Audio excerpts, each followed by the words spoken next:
This metal came from Atlantis. That's one of the myths about it anyway, and ever since Plato mentioned it in Critias, this golden substance has enchanted humanity. It shows up as a crafting component in video games, a magical resource in novels, and a ham-fisted plot point in not very good movies. You may have noticed that I'm only referencing fiction, and that's because a lot of people assume that it doesn't exist. Since I'm holding some though, you may have guessed that it's actually real. This is Orichalcum. No, it isn't! You can probably name at least one fictional metal, and it might even have a real-world analog. Mithril is a light, strong, and easily enchanted material that sounds an awful lot like aluminum, and adamantium is a dense, practically indestructible substance that bears a pretty close resemblance to tungsten. For the most part, these metals were invented in the 20th century. Mithril was first mentioned in The Lord of the Rings, and adamantium made its debut in a 1969 issue of The Avengers. Orichalcum is a different story. It's a whole lot older, it doesn't seem like it has an equivalent, and it was allegedly a complete mystery for millennia. But if you go digging for facts about that last point, you'll fall down a rabbit hole of contradictions, misquotations, and straight-up lies. By the way, the term straight up needs to be hyphenated in that context.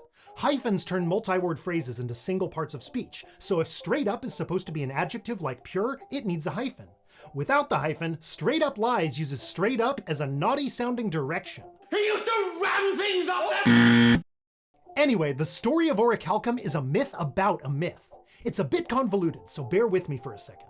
In 2015, some Orichalcum ingots were recovered from an ancient shipwreck. The internet went nuts, spellbound by the idea that the Atlantean metal had finally been discovered.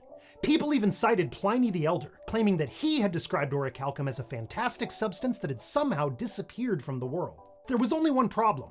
What he actually wrote was that mines of naturally occurring Orichalcum had been depleted, and that passage shows up in a chapter called The Different Kinds of Copper. As for the ancient shipwreck, how would anyone have known that the ingots were Orichalcum unless we already had something to compare them to? Woo!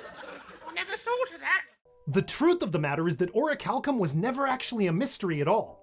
Yes, it shows up in countless legends and works of fiction, and one of those was likely your first introduction to the stuff, but we've been making it for thousands of years. You probably have some in your house right now.